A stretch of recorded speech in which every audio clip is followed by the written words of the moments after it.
I knew something was off when I walked into the office and found our visionary CEO doing tequila shots with the CFO at 9:13 a.m. on a Tuesday. Not even trying to hide it, lime wedges on a legal pad, salt crusting up a spreadsheet titled Budget Optimization. That's the kind of week it was shaping up to be. Someone was going to get thrown under the fiscal bus. Spoiler alert, it wasn't going to be the guy who named his dog after Elon Musk's kid. By 10:45, I was told I'd be transitioned. Budget cuts, strategic realignment, all the buzzwords used to slap lipstick on a corporate execution. But we're getting ahead of ourselves. Let me rewind. My name's Julie. I was the project director for one of the most critical contracts at our SAW firm, government-backed, grant-heavy, loaded with all the delightful federal oversight that keeps compliance people up at night and makes investors sweat bullets. For 5 years, I was the quiet metronome in a sea of tambourine-shaking showboats. No scandals, no missed deadlines, no compliance flags. I got shit done, which is why I was allowed, encouraged even, to stay invisible. No keynote speeches, no Slack huddles with hashtags, wasn't invited to Founders Fridays, or whatever culty crap HR was pushing to make work feel like church camp. But my inbox was where the real firepower lived. Legal notices, grant milestone checks, invoices to defense contractors, purchase approvals with 10 layers of audit trails. I didn't need praise. I needed working servers and a fresh diet Dr. Pepper. Now, I know 95% of you are listening to this while doing something else. Driving, doom scrolling, hiding from a meeting.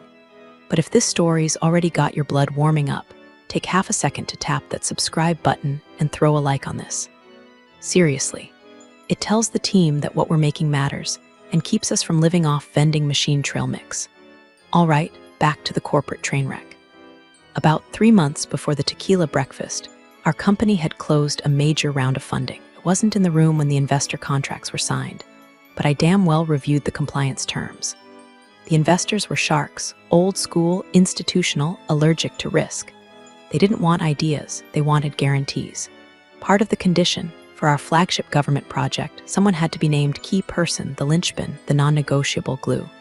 That someone ended up being me, not because I was flashy, but because I was safe. Proven, certified, the only person in the building who could answer questions about the federal procurement system without Googling. Did I ask to be listed on the term sheet? No. Did I say no when legal and the CFO told me it was just a formality? Also no. I signed, made a mental note, and got back to work. And that's how it went for a while. Until the CFO got spooked by market whispers and started hunting for budget cuts like it was Black Friday in his soul. Suddenly, non-revenue generating personnel became the bogeyman of the quarter. And who fits that vague, condescending label better than a 40-something woman who doesn't wear startup hoodies or talk over people in Zoom calls? Still, I wasn't worried. Not really, because I knew something they didn't. You see, in all their performative restructuring, they forgot one minor detail. You don't casually remove a key person from a federally tied, investor-backed contract without setting off alarms loud enough to wake the Securities and Exchange Commission. But like I said, we're getting ahead of ourselves. In those last few normal days, I kept my head down. Colleagues came to me quietly, asking for document links, clarification on deadlines, hand-holding through grant renewals they should have understood by now. I handed it all over with my usual calm. No bitterness, no fear. I had my own copies saved. I noticed something. The new HR director, some guy fresh out of a fintech dumpster fire, was pushing through offboarding checklists with all the grace of a malfunctioning Roomba. He'd skip sections, miss sign-offs, forget digital key revocations. And on my own exit checklist, one field stood blank, key person notification complete. I stared at that line like it was a fuse waiting to be lit. And I smiled, because even a ghost can pull the fire alarm. CFO didn't even look me in the eye. He just slid the envelope across the table like it was a check for a Girl Scout fundraiser and mumbled something about strategic downsizing. I looked down and saw my own name in 14-point Arial, neatly bolded under the words final separation terms. Budget constraints, he said. We're having to streamline operations. Realign resources. Streamline, realign. Built the damn spine of this company's only reliable revenue stream. Without me, their compliance with that government contract was a ticking time bomb. But I just nodded like I'd been expecting it. My mouth said, I understand, while my gut whispered, they have no idea what they've just done. He started talking about transitional goodwill and bridge benefits, corporate gibberish meant to soften the blow. I wasn't listening. I was watching. His fingers kept twitching near his phone, like he was itching to text someone that the dirty work was done. He looked relieved. He thought this was going to be harder. It wasn't. I let him off easy. When I walked out of his office, it felt like walking through a funeral, except no one was brave enough to admit someone had died. People pretended to type, pretended to Slack message. One guy from marketing looked like he was about to say something and just blinked and swiveled back to his monitor like the shame might be contagious. I passed the break room on the way to my desk. Someone had left a half-eaten birthday cake with good vibes only spelled out in purple icing. Fitting. By the time I got back to my workstation, my internal calendar had already been deactivated. My company laptop blinked like it wanted to crash in solidarity. No exit meeting yet. No escort. Just radio silence and a weird draft of passive-aggressive pity hanging in the air. Then my phone buzzed. A text from Melissa, the junior project manager with anxiety in her eyeballs and a 72-ounce water bottle she carried like a shield. This doesn't make sense. You're the project, you are the grant. I stared at it for a second too long, thumbs frozen. But I didn't reply. Not yet. Because right then I spotted something. A detail. A mistake. When HR finally emailed my offboarding checklist, it was a sloppy PDF with half the fields blank. One in particular caught my eye. Notify stakeholders per key person clause, 6B, unchecked. Not even removed, just ignored. I blinked. Then reread it. Clause 6B. The very one that tied the company's funding compliance to my continued employment. Clause they added to pacify the lead investor who wouldn't release a dime until someone mission-critical was tied to the deliverables. It was literally called the Julie Clause in the first internal draft. I remember because the CFO joked about it in the meeting. Said, "Looks like you're stuck with us forever, huh?" And everyone laughed like it was cute that the company was stapled to a middle-aged woman who still used color-coded binders. Now here they were, untethered, unaware, arrogant enough to think it didn't matter. I printed the checklist.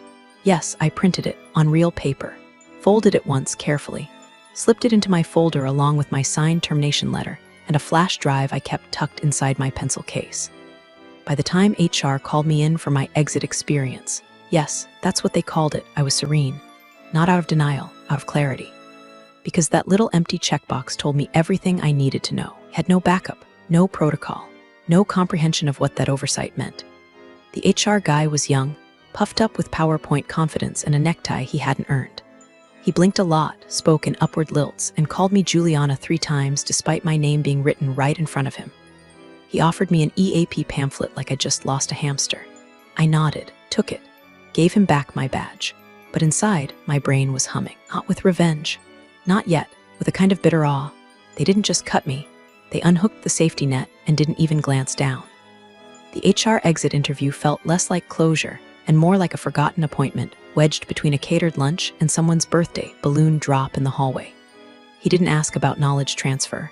Didn't request a list of in-progress contracts or transition notes. Hell, didn't even know what department I technically reported to.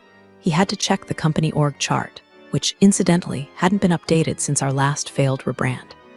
He clicked through a templated exit slideshow, all corporate cheer and fake empathy. "We value your contributions. Your next adventure awaits. Please return all company property."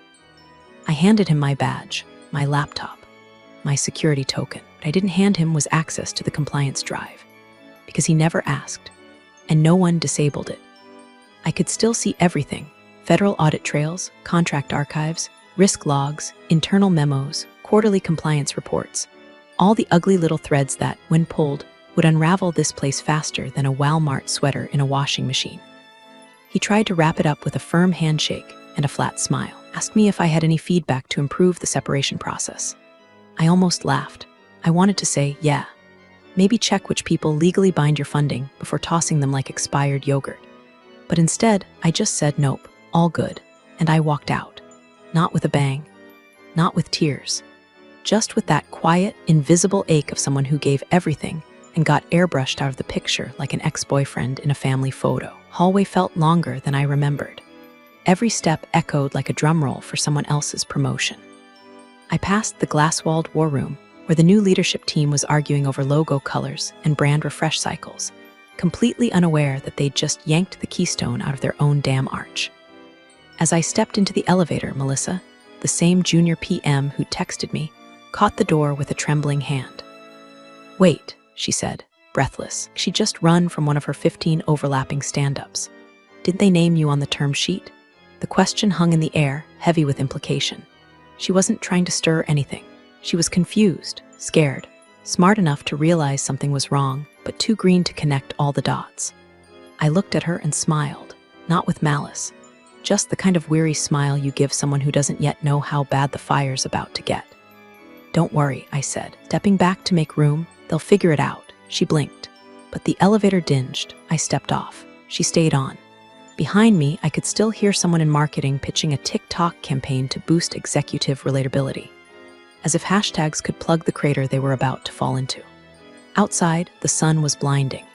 I felt its warmth on my skin, unfamiliar after weeks of artificial light and recycled air. I didn't cry. I did sit in my car for 50 minutes with the engine off, just listening to the ticking of the dashboard and trying to remember how breathing worked. I wasn't grieving the job. I was grieving the erasure, the speed with which I became unnecessary. Like the years I spent grinding through audits and translating bureaucracy into action meant nothing. But even in that moment, hands on the steering wheel, jaw clenched, blinking back something sharp, I wasn't planning revenge. Not yet, because I didn't need to plan it. I'd already built it, line by line, clause by clause, with every signature and email and policy draft. They'd given me the detonator. All I had to do now was wait for them to light the fuse. I didn't go home that night. I went to the diner, one off Route 14 with the cracked vinyl booths, and a waitress named Darla who calls everyone Han regardless of how many teeth they have or how long they've been ghosting their cholesterol medication. It's the kind of place where the coffee's burned and the silence doesn't ask questions. I slid into the corner booth, ordered eggs I wouldn't touch, opened my laptop, and clicked open the folder I'd named Plan Z months ago, back when I started noticing how many streamlining initiatives involved quietly gutting departments and replacing experience with optimism and buzzwords. Plan Z wasn't revenge. It was insurance. For me, for the project, for the company technically, though that irony would be lost on them until it was far too late. First file, the investor term sheet. Clause 6B. There it was in black and white. In the event of separation, voluntary or involuntary, the designated key person, Julie M. Last name, company shall notify all relevant stakeholders within 48 hours. Failure to comply shall trigger immediate review of insurability and default clause, Appendix C. Next file, the key person insurance rider. Tied to the same clause. High 7 figures payout, with coverage linked directly to me continuing as the project lead. I kept scrolling. Emails, memos, sign-offs from legal. One where the lead investor wrote, "We need assurance that Julie remains engaged," or the risk profile tanks. The timestamp on that one? A week before they brought in the new HR director, which meant it was still fresh in their due diligence files. Still binding, still radioactive. They hadn't just fired someone. They'd yanked the pin and dropped it down a storm drain. I stared at the documents for a long time, not with anger, with the kind of distant calm you get when you finally stop trying to hold the line and let the flood take what it wants. Let the wave roll in. Let gravity do the rest. I opened a blank email. To lead investor at firm name com, CC'd to the general inbox of the risk management team listed on the funding contact sheet. Subject, Clause 6B Notice of Separation Body. Per Clause 6B of the investment term sheet, I am no longer employed with company name as of today. Please see attached separation documentation. For questions regarding compliance, please contact the company directly. Attachment, layoff letter Julie MPDF, no signature flourish. No sass, no passive-aggressive subtext, just the facts. I clicked send. Watched the bar crawl across the screen like it was dragging a body. Then I closed the laptop, pushed away the plate of cold eggs, walked to the counter and paid Darla cash. "Didn't touch your food," she said, popping her gum. "Wasn't hungry," I replied. She shrugged. "Some things are harder to chew than others. Ain't that the truth?" By the time I got home, my shoulders ached like I'd been carrying a piano up a hill. I kicked off my shoes, poured a glass of wine, and sat in silence, watching the light fade through the blinds. No music, no TV, just the distant hum of a world that hadn't noticed it was about to change. And somewhere across town, in an inbox blinking like a bomb set to detonate, A lawyer was about to choke on his kale smoothie. The message had been sent. The timer had started, and I didn't need to raise my voice, swing a hammer, or call a lawyer. I just had to let the clause speak louder than I ever could. The first domino fell 27 hours after I sent the email. I was watering the succulents on my kitchen windowsill, ones I used to neglect during project deadlines, but suddenly remembered were alive, when my old phone buzzed with a number I hadn't seen in months. I didn't answer, let it go to voicemail. Then I opened my inbox. There it was. Automated notification, key person termination registered, policy reference. #07KP 98390 for Fed grant. Eat Investors Insurance Division had received the flag. Not because of my email, though that helped. No, this was a system trigger. The clause in the policy was wired to notify underwriters the moment any part of the funding package showed disruption to continuity. HR's delay in updating the registry hadn't saved them, it had damned them. Because by not acknowledging my departure officially, the system defaulted to the last received signal, Julie M. Last name, removed. No replacement. No transitional plan. Just a black void where the key person used to be. The system did its job. Now the questions would come. Across the city, inside the company I'd just been ghosted out of, panic was starting to seep under the door like smoke from an unseen fire. I imagined someone, probably that poor junior admin they dumped all compliance tasks on, logging in to access one of the project drives I managed, getting access denied owner credentials required. Because you see, in all their streamlining, no one thought to reassign ownership on our internal platforms. Our data structure was built with me as the node, document routing, permissions, milestone approvals, audit logs. They'd cut the spine and expected the legs to keep walking. From what Melissa later told me, via a hastily typed message that practically vibrated with nervous energy. First real sign of trouble came when the accounting team couldn't locate the Q3 compliance receipts tied to our federal billing schedule. Not missing, just unrecoverable. And when someone tried to override the system to transfer ownership, the platform spit back this: restricted function government clearance required. Please contact the project director on file, which was me, which I no longer was. HR still hadn't updated the insurance registry. Eagle hadn't read the fine print, or if they had, they'd assumed Clause 6B was just legalese fluff. Like most of the buzzword-addled brass, they never learned the difference between a term sheet and a napkin promise. But the insurer knew, and now the lead investor knew. Because 15 minutes after the policy alert, one of their analysts escalated it to risk. And risk doesn't do small talk, they do containment. Meanwhile, I kept quiet. I spent the morning doing laundry, syncing old files to a secure drive, and sipping coffee that tasted better than it had in weeks. Satisfaction isn't loud, it's steady. It's the knowledge that you don't need to scream to be heard, especially when the evidence is doing the screaming for you. Then I got an email that almost made me laugh. Subject: checking in from AJ. Mercer, Program Liaison, Federal Contracts Division Body. Hey Julie, hope you're okay. Received a partial bounce back on last week's compliance submission. Looked like credentials were revoked. Did something happen on your end? Did something happen? God, if only he knew. I typed a draft reply, deleted it, then typed another, hey AJ, appreciate you reaching out. Things have shifted on my end, I'll loop you in when I can. For now, best to direct questions to the company. Then I added one more line. Oh, check Clause 6B on the funding agreement. Just a heads up, hit send. There. Now the federal oversight layer was awake, too. One by one, the pieces were falling, and all I'd done was leave. Investor relations tried to put a lid on it, but the pot was already boiling over. The first real crack came in the form of an emergency board meeting, scheduled for 7:00 a.m. on a Friday, which, in corporate terms, is basically code for we're about to bleed publicly and need to cauterize the wound before NASDAQ notices. They pulled everyone in. Zoom squares lighting up like terrified little bingo chips. The CFO, two junior council reps who looked like they'd been pulled from their Peloton class mid-pedal, a visibly hungover VP of product who thought this had nothing to do with him, it would. And most importantly, someone from the investors' risk division who didn't smile once during the entire call. His name was Sutton. First name, no one used it. Sutton didn't speak, he deployed sentences like drones. Precise, cold, lethal if necessary. He let the CFO start. We've had an unexpected personnel shift, the CFO began, voice sugar-coated with that artificial calm that always precedes financial organ failure. Julie, last name, she was our former project director, as part of a broader restructuring move aimed at optimizing headcount. She's been replaced. Smoothly, no disruptions. There was a pause, too long. Sutton blinked slowly like a reptile warming up. "And the replacement," he asked, voice flat as concrete, "is certified under FAR compliance, possesses the required clearance level for grant oversight, and has historical continuity with the project's audit trail." The CFO hesitated. That sound was the iceberg scraping the hull. "Well, we're still evaluating internal options. We have multiple qualified who," Sutton interrupted. The room went silent.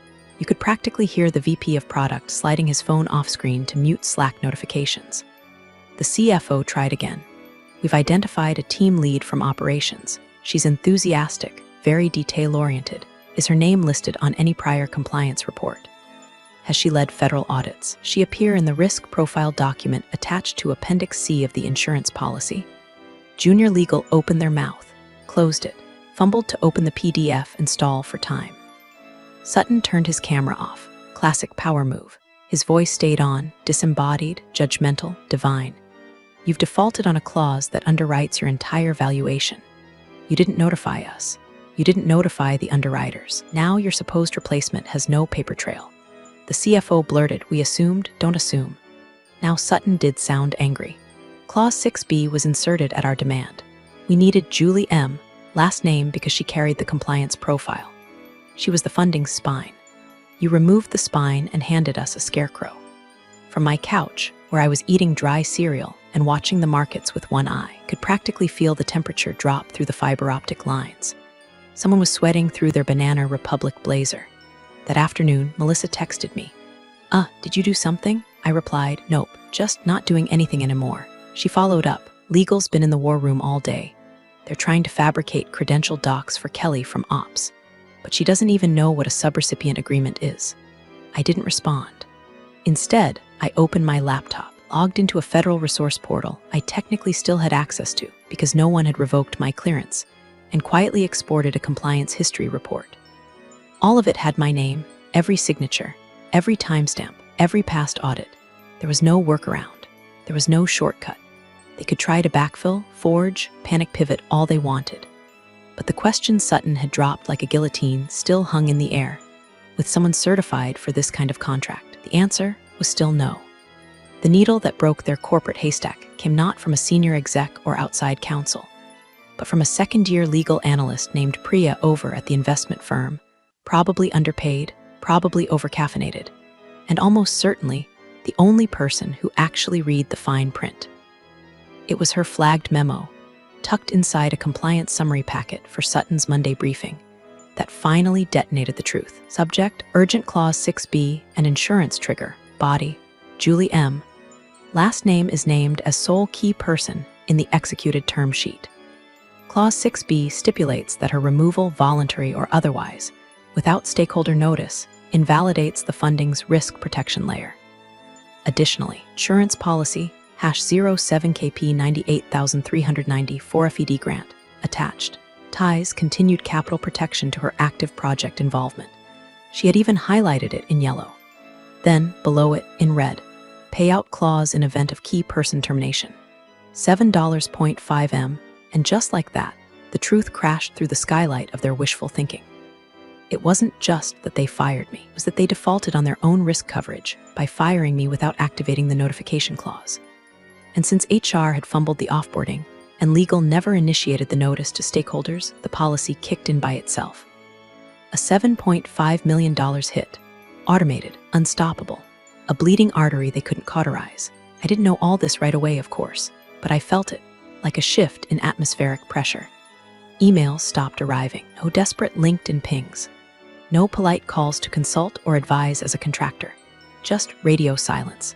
The kind that means your name's on a whiteboard somewhere under the word firestorm. Then, late Tuesday afternoon, my phone buzzed with a number that registered as private. I let it ring once, twice, then answered. Julie, the voice was careful, male, educated, mid-Atlantic with too much control, probably someone from investor relations. This is she. This is Thomas, from the investment side. He paused. Look, I just want to ask one thing, and I swear it's off the record. I said nothing. He exhaled. Was this intentional? I waited. 3 seconds. 4, then, you have my termination letter, Thomas. That should answer everything. Silence. Then the click of a soft disconnect. I set the phone down gently, took a sip of my now cold tea, listened to the leaves outside rustle against the kitchen window. There was a peace in watching it all happen from a distance. No gloating, no anger, just the quiet satisfaction of knowing that the machine, so smug in its design, was tearing itself apart not because I sabotaged it, but because I walked away. Melissa, bless her, kept the updates trickling in. CFO looked like he aged 10 years overnight. They tried to get the insurer to freeze the payout. No luck. Someone tried to say the clause was symbolic. Sutton laughed. Meanwhile, the company's Slack leaks spilled out into Reddit threads, whistleblower forums, and a few untraceable Discord channels. Employees were jumping ship. Recruiters smelled blood. The PR team slapped together a press release that used the phrase adaptive restructure 7 times in 3 paragraphs. None of it worked, because behind all the noise, one thing remained true. They never thought the quiet woman in the corner office, one who skipped happy hour and used bullet points like surgical scalpels, was the linchpin. But she was, and the cost of forgetting that? $7.5 million. By Thursday morning, the boardroom was a crime scene with no survivors. Just PowerPoint slides bleeding red and executives pointing fingers like it was a damn firing squad. The CFO looked like he hadn't slept in 2 days. His shirt was wrinkled, or slicked back with the desperation of someone who thought looking composed might somehow rewind time. He was pacing between chairs, trying to talk over the murmurs, stammering phrases like procedural misstep and easy fix, while legal stared into their laptops like they were trying to digitally tunnel out of the building. We can backdate the notification, the CFO said for the 3rd time, voice rising. We'll say she notified us of her intention to resign. It wasn't an involuntary termination, no, Sutton cut in. One word, cold enough to frost the windows. The insurer had already responded in writing. Reversals were out of the question. A termination is a termination, and the policy was written in stone. No prior notice, no transitional plan, no replacement credentials. And now, Sutton continued, you're trying to rewrite history after the system's already triggered a payout clause that underpins your funding. Didn't raise his voice. He didn't have to. That's the thing about people like Sutton, they don't yell. They just pronounce your autopsy in real time. The lead investor was seated at the head of the table, hands steepled in front of him, quiet as death. Then, slowly, he flipped open the physical copy of the term sheet. The one with the original blue ink signatures. The one that had traveled in a courier envelope with security tape and witness initials, turned it toward the room, slammed a finger onto the page. There, he said. And there it was, my name, clear as daylight, under the clause titled KEY Person Designation Required Continuity. He didn't look at the CFO. He looked at legal. Why weren't we consulted before this decision was made? No answer. He turned to HR's VP, some guy they'd poached from a tech startup who thought culture meant pizza Fridays. Documentation showing compliance with Clause 6B before she was removed. The HR guy's mouth opened, closed, shook his head like a guilty child. And just like that, the room went quiet. No one wanted to speak because no one wanted their voice on the recording that would eventually be played during discovery. Later that night, the valuation hemorrhaged $120 million in pre-market adjustment. Funding, frozen. Acquisition talk, dead. Flagship product that my team's compliance work supported, put under review. Melissa texted me around midnight. The investors cleared the calendar. Sutton's flying in. You broke the building. I typed a reply, deleted it. Instead, I opened my notebook. The old one. The one with every grant number, every internal process I'd built. I flipped past the pages covered in black ink and crossed out tasks. Found the one I'd left intentionally blank. Wrote a single sentence. They only ever asked what I cost, not what I was worth. That was the part that stung the most. Not the layoff. Not the silence, not the hollow thanks from HR or the sterile language on my termination letter. It was the fact that in all those years, every deadline met, every audit passed, every late-night emergency patched before it even surfaced. Not a single person had ever looked at me and said, you matter more than the deliverable. They thought I was interchangeable. And now, they couldn't even buy what they'd thrown away. I closed the notebook, poured a glass of wine, sat on the porch and watched the lights of the city flicker like the end of a bad dream. It wasn't revenge, it was justice. And they wrote the check. It happened at 8:12 a.m., Friday morning. The conference room smelled like stale coffee and stress-induced sweat. Someone had finally unearthed the original funding binder from the locked cabinet. Legal had labeled "Do not touch without counsel." It was thick, heavy, embossed, still warm from the frantic hands flipping through it like salvation might be hiding between the pages. The lead investor, jaw tight, eyes bloodshot, ran his finger down the index until he hit the clause that had been haunting them all week. He opened the section slowly, like peeling a wound. Read it again, then read it out loud. In the event of removal or resignation of Julie M. Last name, company must notify all stakeholders within 48 hours to avoid default. He didn't speak, not at first, just sat there, blinking like someone trying to disarm a bomb with a spoon. Then came the sound, a low scrape, a sudden clatter. His chair tipped back and crashed to the floor. "The key person insurance is on her." The words echoed off the walls like a gunshot. The CFO flinched. His face went from red to white so fast it looked like a medical emergency. He opened his mouth, reached for an excuse, and found none. He stammered something about formality and miscommunication, but it came out garbled, wet, pathetic. HR tried to step in. We didn't think the clause would be binding." The investor snapped, still standing. "Didn't think a legally executed clause tied to a federal compliance contract and a $30 million investment round would be binding." No one answered. Sutton, still ice calm in the corner, closed his tablet with a soft snap. His silence was louder than any yelling could have been. Across the room, a junior analyst quietly began closing tabs on her laptop, like distancing herself digitally might save her job. It wouldn't.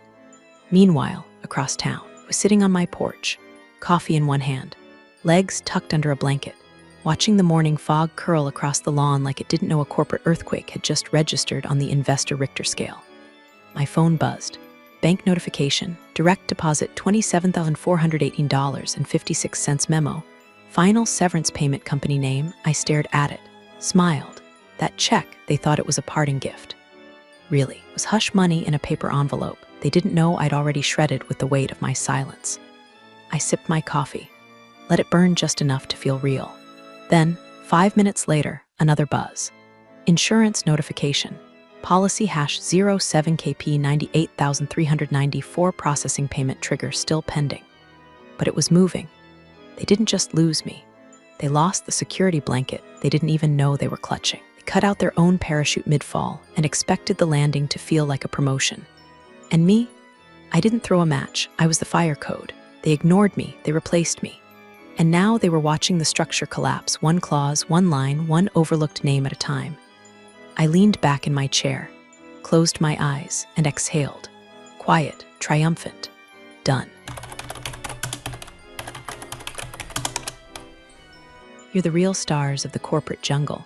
Thanks for watching. Hit subscribe, or I'll flick the switch on your old cubicle memories.